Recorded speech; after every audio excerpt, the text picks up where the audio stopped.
Hey guys, how's it going? I'm Jeff with the Collector Car Network, and I'm here with Jim Owens from Ford. And today we have here the 2021 Ford Mustang Mach 1. Jim, can you tell us a little bit about the car and some of the things that have sort of changed with everything? Well, Jeff, we're so glad to be here, and we're glad that you're here at Barrett-Jackson, enjoying Absolutely. the collector car auction community. To make these collector cars that you're seeing going across the stage, from 50 years ago, you have to develop vehicles today that 50 years from now will be those collector cars, and we're really proud of this Mach 1, and we think it will stand the test of time, so that when your children's children come across the stage here at Barrett-Jackson, maybe they'll be bidding on this car. This is the pinnacle of 5-liter performance that we have done in Mustang. The Mustang team that develops this, from the engineering and the design and the marketing, are enthusiasts, right? I mean, all of us, like, really, we won't give up a track day if we're capable, right? When you give engineers garage time and track time and vehicles and tires, good things can happen, and that's reflected here in this 2021 Mach 1. Yeah, absolutely. Having just driven it and gone for a throw around, I can say I think you guys nailed it. I do have to hit Jack you Roush with is behind the thing here. He saw you drive, and he's going to try to sign you for a contract. Yeah, I wish. But I do have to hit you with the stereotypical question, which I'm sure you know is coming. Yeah. So obviously there's lots of heritage editions, and previous generations of Mach 1s have had the shaker scoop, right? So why not the shaker on this Mach 1? So if you think about it, so we did not do one in Gen 5, right? We did 03, 04, just before Gen 5, where we came out with the 4.6 liter. Then in Gen 6, we were able to actually do one.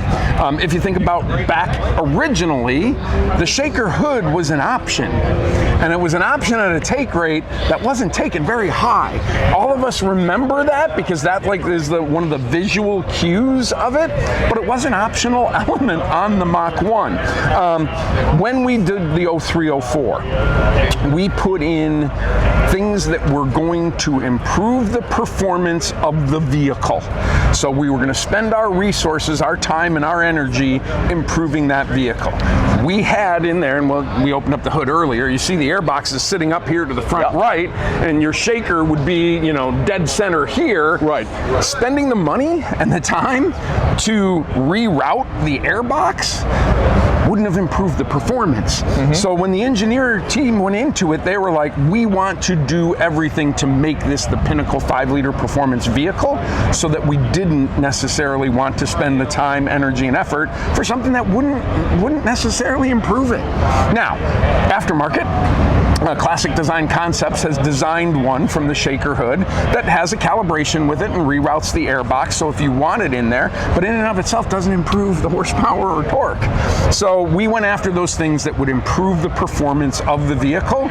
With limited resources in development, you want to improve on a Mach 1 the functional aspects of it, and that's why we went after it. Perfect. Yeah, that makes total sense. Rather have the performance, rather more over aesthetics. So that makes perfect sense. My last question for you here is, now obviously this has a lot of bits that aren't available for GTs, right? Correct. So what went into the development process to make some of the changes, such as the transmission, making sure this has the magnetic suspension and everything, just really make it, the magnetic grip or everything with the tires? So, I mean, we've evolved over since, 2015, the initial Gen 6. You had the GT350 that came out, the 2015 that we did, 37 of the R models that, matched the number that Carroll did in the 60s, or what Carroll thought. But we've learned from the 350, from the Bullet, from the Performance Pack Level 1, from the Performance Pack Level 2, and the GT500. Now, Ford Performance engineers work with the Mustang team on the Shelbys, right, on the 350s and 500s. So what they were able to do is take the learnings and some of the hard parts that were on 350, that were on Bullet, that were on PPL1 or PPL2, combined them together, and then calibrated it to that specific piece. So in this case, it's the manual. We have the 6-speed Tremec in there. Yep. Well, that Tremec box was on the 350. So that allowed us to do rev matching, no lift shift. That is more of a racing performance transmission. I mean, the MT82 is wonderful too, but this one, so we were able to take those learnings and those key product attributes from the 350, from the 500, from the Bullet, from the PPL1, PPL2, to put that package together to make it that pinnacle of 5-liter. And then once you put those parts, it's not just like a parts bin car, right? You just don't go over and say, oh, grab this part and this part here. The engineers work for the tuning and the development of it. That Magneride suspension calibration is tuned specifically for this. So, you know, it's a viscous fluid that has medical particles in it, and you shoot an electric charge in there that changes, you know, within a blink of an eye. But to do that, you have to actually program it for the vehicle itself, as well as the engine calibration and the transmission calibration. The automatic transmission calibration, we have an automatic. First time we've done that. HB1 certified, full track day capable, automatic in the 5-liter. With the cooling and all that stuff. That transmission shifting, it's the 10R80, right? It's not the Tremec, you know, dual clutch that's in the GT500. Right. That transmission, it doesn't, I can't say that it learns, right? It's not like artificial intelligence, but it knows what you're doing on the track and then puts you in the right gear. So as you're learning, you know, I'm not a very good driver, right? I spend a lot of time out there and I really enjoy it, but I'm not a good driver. As I develop, that automatic knows what I'm doing differently and then puts you in the right place, so you really enjoy it on the road course. Those are some of the things that the engineers have done that have made this the pinnacle of 5-liter performance. Well, Jim, I would say it certainly sounds like you guys have done that. The car is fantastic. I definitely love the color scheme. Would that be something you could sort of talk about, like the Jet Fighter Gray and some of the other oranges? The Fighter Jet Gray. So that's on the appearance package, and it's the only Mustang that comes in that color.